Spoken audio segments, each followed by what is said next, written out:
ಬಳ್ಳಾರಿಯಲ್ಲಿ ನಿನ್ನೆ ಪೌರ ಕಾರ್ಮಿಕರಿಗಾಗಿ ಆಯೋಜಿಸಿದ್ದ ಉಚಿತ ಆರೋಗ್ಯ ತಪಾಸಣಾ ಶಿಬಿರಕ್ಕೆ ಮಹಾನಗರ ಪಾಲಿಕೆ ಮಹಾಪೌರರಾದ ಪಿ ಗಾದೇಪ್ಪ ಚಾಲನೆ ನೀಡಿದರು. ಈ ಸಂದರ್ಭದಲ್ಲಿ ಮಹಾನಗರ ಪಾಲಿಕೆ ಆಯುಕ್ತ ಪಿಎಸ್ ಮಂಜುನಾಥ್, ಜಿಲ್ಲಾ ಪಂಚಾಯತ್ ಉಪಕಾರ್ಯದರ್ಶಿ ಶಶಿಕಾಂತ್ ಶಿವಪುರೆ, ಜಿಲ್ಲಾ ಆಯುಷ್ ಅಧಿಕಾರಿ ಡಾಕ್ಟರ್ ಟಿ ಫಣೇಂದರ್, ಮಹಾನಗರ ಪಾಲಿಕೆ ಮತ್ತು ವಿವಿಧ ಇಲಾಖೆಯ ಅಧಿಕಾರಿಗಳು, ಸಿಬ್ಬಂದಿ ಹಾಗೂ ಪೌರ ಕಾರ್ಮಿಕರು ಉಪಸ್ಥಿತರಿದ್ದರು. ಶಿಬಿರದಲ್ಲಿ ಪೌರ ಕಾರ್ಮಿಕರಿಗೆ ರಕ್ತದೊತ್ತಡ, ಮಧುಮೇಹ ಹಾಗೂ ಸಾಮಾನ್ಯ ಆರೋಗ್ಯ ತಪಾಸಣೆ ನಡೆಸಿ ಉಚಿತವಾಗಿ ಔಷಧಿಗಳನ್ನು ವಿತರಿಸಲಾಯಿತು.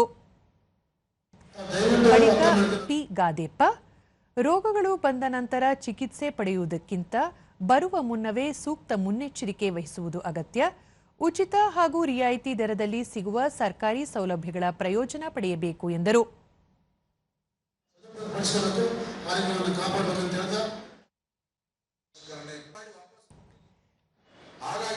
ಪಿಎಸ್ ಮಂಜುನಾಥ್, ಹಗಲಿರುಳು ಶ್ರಮಿಸುವ ಪೌರ ಕಾರ್ಮಿಕರ ದೈಹಿಕ ಮತ್ತು ಮಾನಸಿಕ ಆರೋಗ್ಯ ಅತ್ಯಂತ ಮುಖ್ಯವಾಗಿದೆ ಎಂದು ಹೇಳಿದರು.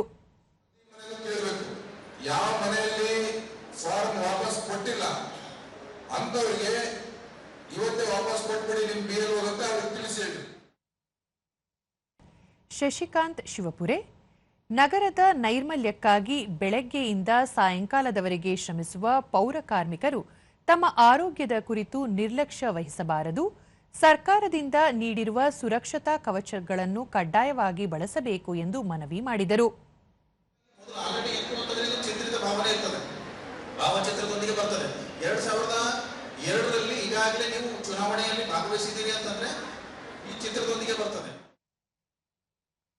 ಪೌರ ಕಾರ್ಮಿಕರಾದ ನಿರ್ಮಲಾ, ದಿನನಿತ್ಯ ಬೆಳಗ್ಗೆ 5 ಗಂಟೆಯಿಂದ ಸ್ವಚ್ಛತಾ ಕಾರ್ಯದಲ್ಲಿ ತೊಡಗಿಕೊಳ್ಳುವುದರಿಂದ ತಮಗೆ ಆಸ್ಪತ್ರೆಗೆ ತೆರಳಿ ಆರೋಗ್ಯ ತಪಾಸಣೆ ಮಾಡಿಸಿಕೊಳ್ಳಲು ಸಮಯವಿರುವುದಿಲ್ಲ. ಪಾಲಿಕೆಯಿಂದ ಇಂತಹ ಶಿಬಿರ ಹಮ್ಮಿಕೊಂಡಿರುವುದರಿಂದ ತಮಗೆ ಅನುಕೂಲವಾಗಿದೆ ಎಂದು ಹೇಳಿದರು. ಮೊಣಕಾಲು ನೋವು ಜಾಸ್ತಿ ಆಯ್ತಂದ್ರೆ ಅದಕ್ಕೆ ಟ್ರೀಟ್ಮೆಂಟ್ ಕೊಟ್ಟಿದ್ದಾರೆ ಸರ್, ಫ್ರೀ ಟ್ರೀಟ್ಮೆಂಟ್ ಕೊಟ್ಟಿದ್ದಾರೆ ಸರ್.